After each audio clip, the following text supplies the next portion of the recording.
संपन्न हो चुका है। आप कानून व्यवस्था की बात कर रहे थे। 45 दिनों में 66 करोड़ 30 लाख से अधिक श्रद्धालु और पूज्य संत देश और दुनिया से प्रयागराज आए। 66 करोड़ में से आप मान के चलिए, पहले तो ज्यादा नहीं तो कम से कम आधी आबादी तो महिलाओं की रही होगी, क्योंकि महिलाएं ज्यादा धार्मिक होती हैं। और एक भी छेड़खानी की घटना नहीं, एक भी अपहरण की घटना नहीं, एक भी लूट की घटना नहीं, एक भी हत्या की घटना नहीं, एक भी कोई ऐसा उदाहरण नहीं जो उत्तर प्रदेश को या भारत को या सनातन धर्मावलंबियों को कटघरे में खड़ा करता हो। 66 करोड़ लोग आ जाएं और सुरक्षित वापस अपने घरों को चले जाएं और खुशी खुशी होकर के जाएं।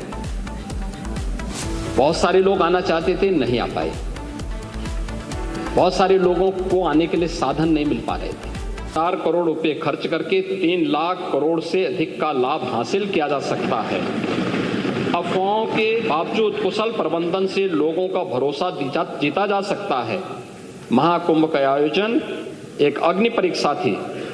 इस परीक्षा में केंद्र और राज्य सरकार खरी उतरी है। पूरी दुनिया में सनातन का मान बढ़ा है। पूरी दुनिया में भारत के मैनेजमेंट स्किल, क्षमता और कुशलता के प्रति विश्वास बढ़ा है। पूरी दुनिया ने माना कि जो कोई नहीं कर सकता वो भारत ने करके दिखाया है। इस अभूतपूर्व आयोजन की गूंज पूरी दुनिया में वर्षों तक सुनाई देगी। ये भारत की सनातन की सबसे बड़ी उपलब्धि है। महोदय, हमारे कुछ विपक्षी दलों से जुड़ी हुई राज्य सरकारों के भी नेता प्रयागराज महाकुंभ में आए थे और उनमें डिप्टी सीएम कर्नाटक। उन्होंने लिखा कि इस पवित्र आयोजन के लिए सभी आयोजकों को धन्यवाद। यह किसी के भी जीवन का एक ऐतिहासिक क्षण है। सरकार ने यहां आए करोड़ों लोगों के लिए जो व्यवस्था की है, यह कोई छोटा काम नहीं है। सरकार ने अच्छा काम किया है। मैं महाकुंभ का हिस्सा बनकर के बहुत खुश हूं। उत्तर प्रदेश सरकार के वरिष्ठ मंत्री मुझसे मिलने बेंगलोर आए थे। उन्होंने मुझे महाकुंभ में शामिल होने का निमंत्रण दिया। मेरे लिए शानदार अनुभव था। खन्ना जी ही गए थे। महोदय, इसमें बहुत सारी सक्सेस स्टोरी भी देखने को मिली थी और उसमें आर्थिक पक्ष के बारे में, महाकुंभ के आर्थिक पक्ष के बारे में इसको लेकर के अनेक बातें सामने आई हैं और खासतौर पर देश के अंदर अलग अलग तबके ने महाकुंभ के बारे में, चूंकि ये बजट की सामान्य चर्चा है, इसलिए महाकुंभ के आर्थिक पक्ष के बारे में अगर हम चर्चा न करें तो विरासत को विकास के साथ जोड़ने में हो सकता है कि आप लोगों को भी कुछ कंफ्यूजन और ज्यादा हो। इसलिए उस विरासत को जो आदरणीय प्रधानमंत्री जी ने 2019 में काशी विश्वनाथ धाम से प्रारंभ किया था, 2020 में अयोध्या में श्री राम जन्मभूमि पर राम मंदिर के शिलान्यास के बाद आगे बढ़ा।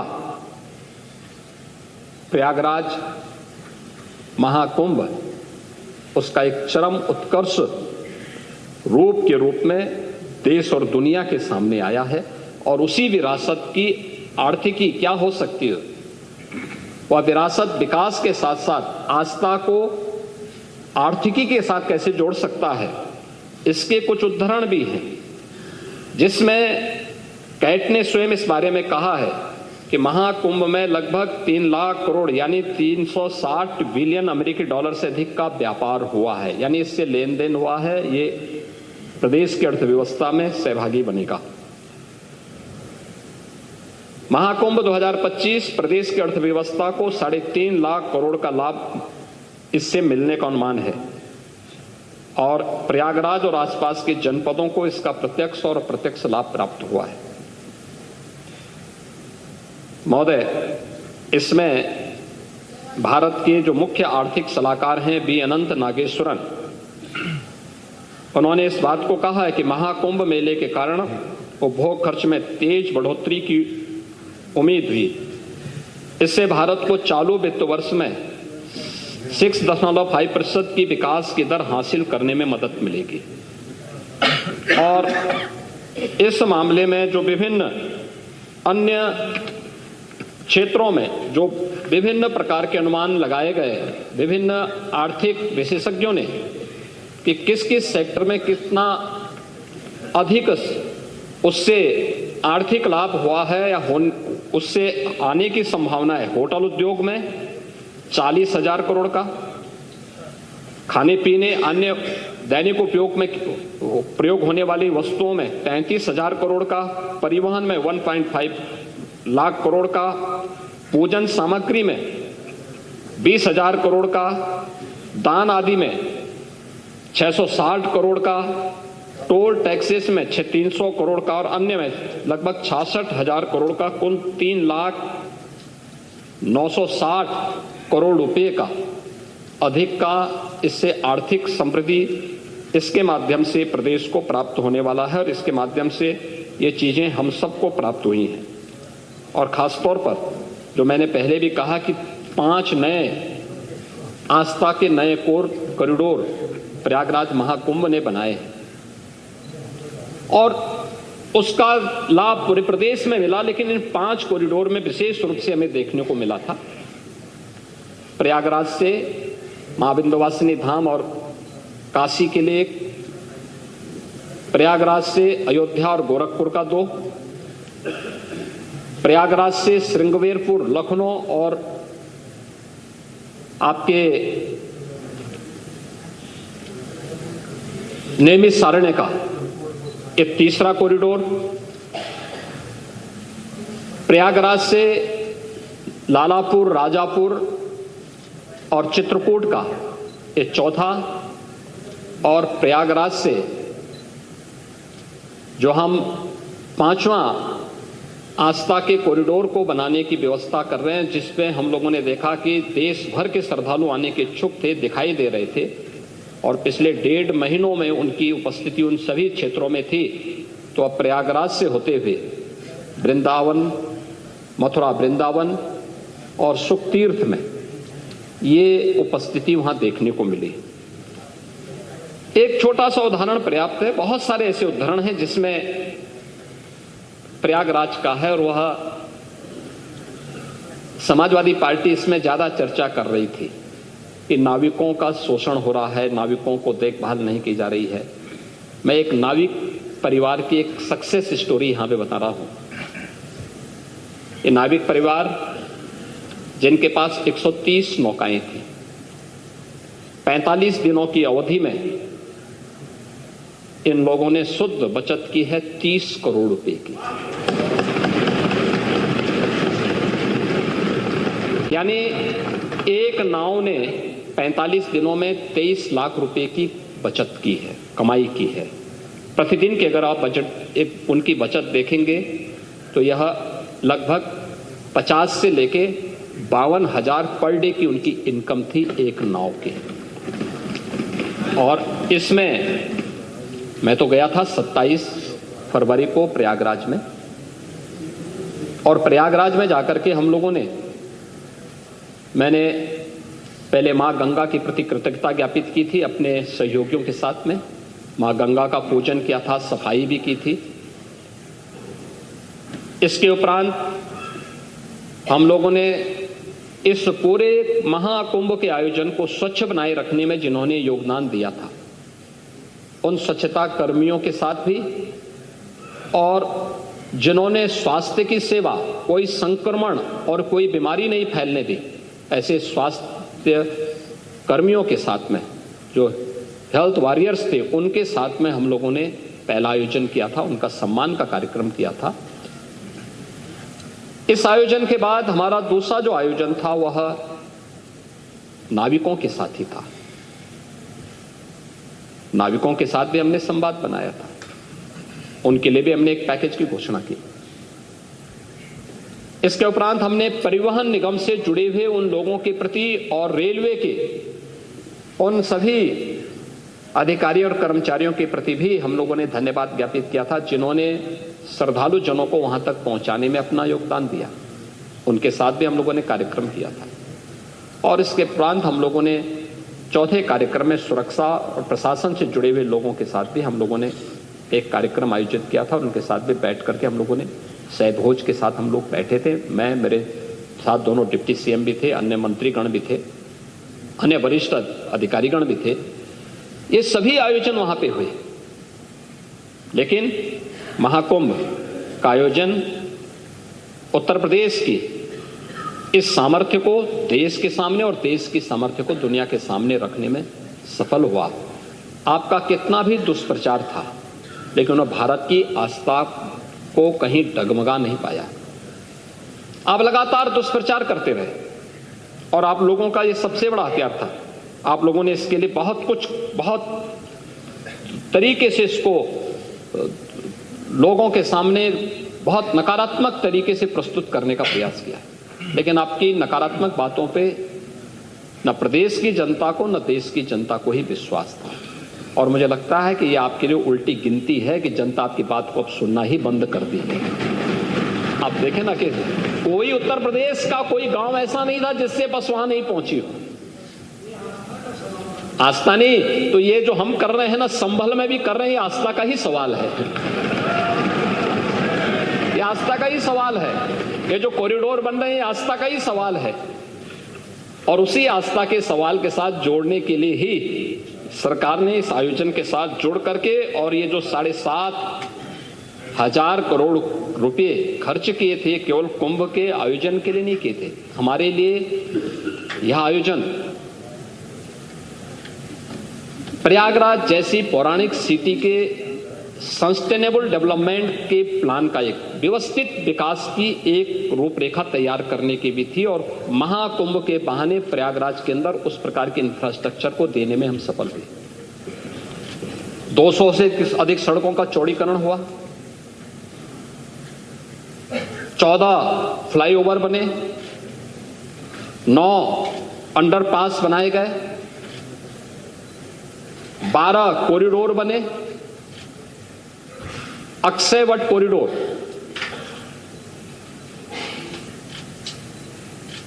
बड़े हनुमान जी का कॉरिडोर, सरस्वती कूप कॉरिडोर, पातालपुरी का कॉरिडोर, नागवासी की कॉरिडोर, महर्षि भारद्वाज कॉरिडोर, श्रृंगवेरपुर में भगवान राम और निषाद राज की गले मिलती हुई प्रतिमा के साथ साथ एक कॉरिडोर, जिस किले पे आप कब्जा करवा रहे थे, हमारी सरकार ने कॉरिडोर के रूप में विकसित करते हुए त्रेता युग की स्मृति को जीवंत करने का काम कराया। आपके लिए वोट बैंक था, हमारे लिए विरासत थी। बस अंतर यही है। और आस्था का सम्मान हम कर रहे हैं, इसलिए जनता हमारी बात सुन रही है। जनता को मालूम है कि आपके और वोट बैंक के साथ खिलवाड़ करेंगे, वोट बैंक देखेंगे और जनता को धोखा देंगे, इसलिए जनता ने आपकी बात को अनसुना किया है। और 27 में भी जनता जनार्दन यही करने जा रही है।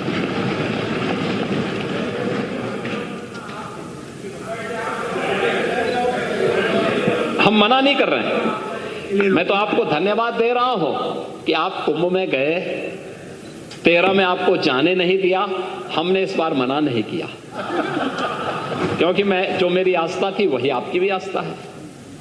लेकिन चच्चू बहक गए, फिर खा गए गच्चा।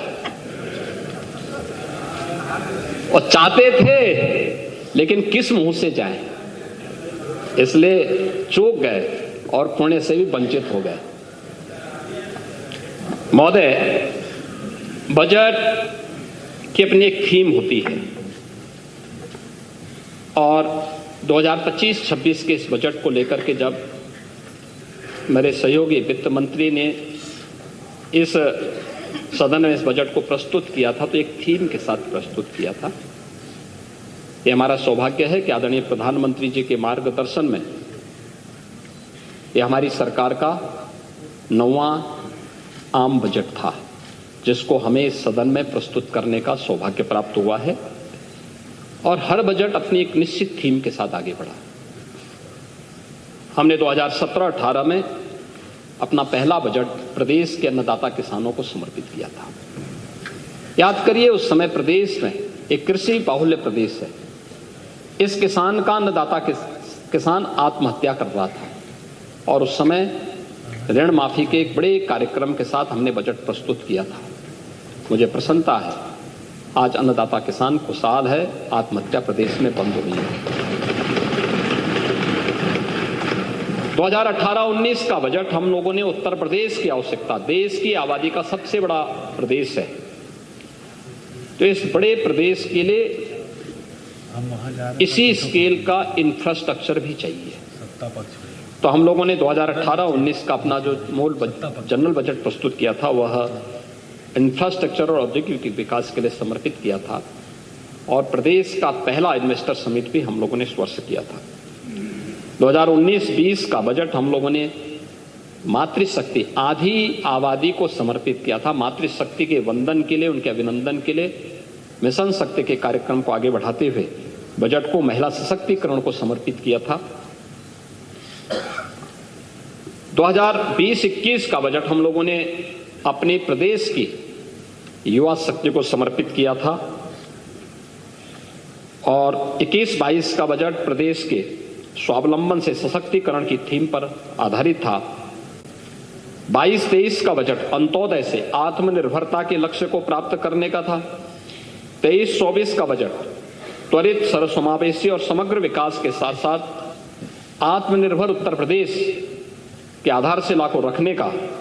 और 24-25 का हमारा बजट लोक मंगल को समर्पित करके राम राज्य की अवधारणा को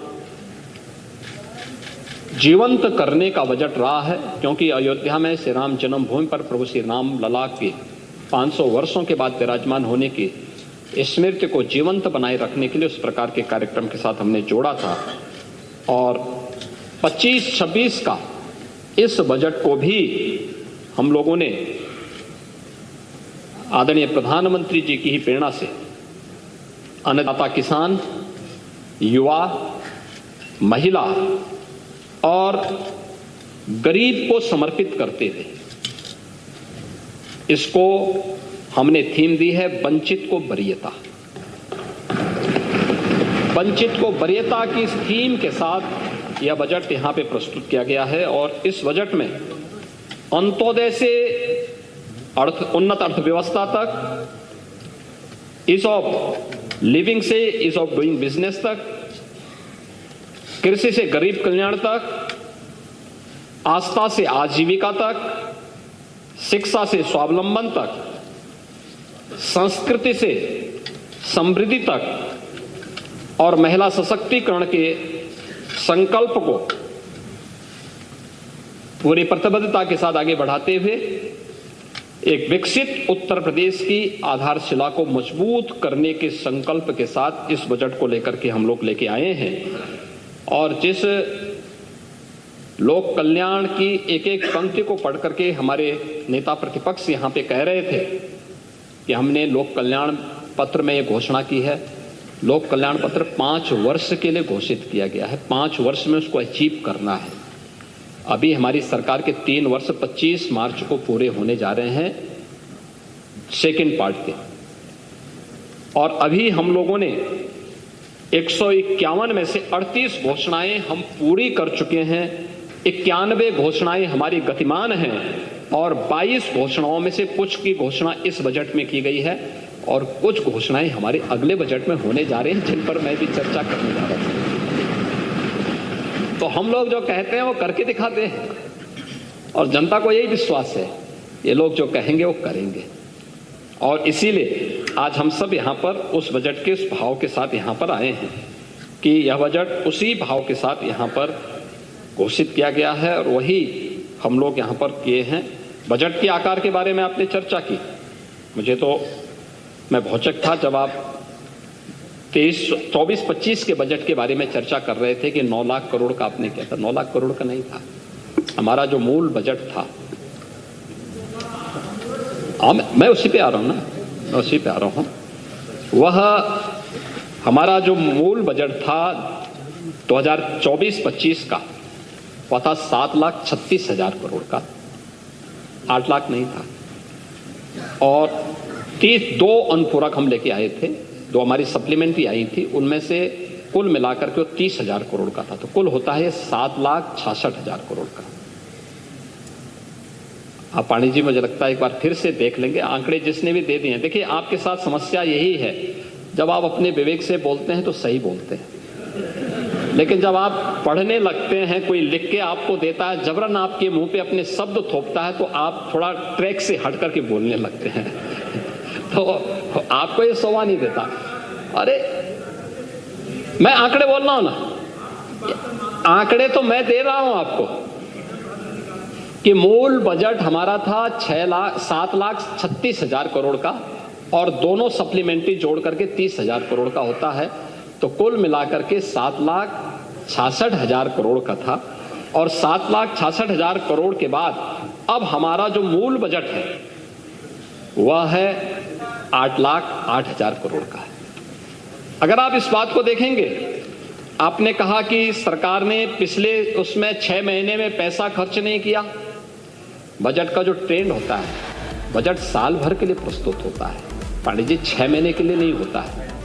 योजनाएं बनती हैं, बनने के बाद उसको फिर उसके एग्जीक्यूशन में कुछ समय लगता है, फिर वो आगे बढ़ता है, फिर उन ऑनगोइंग प्रोजेक्ट जो होते हैं ये चलते हैं, एक समय सीमा होती है, किसी के 18 महीने होती है, किसी के 24 महीने होती है, उसके दौरान ही वो चीजें होती हैं।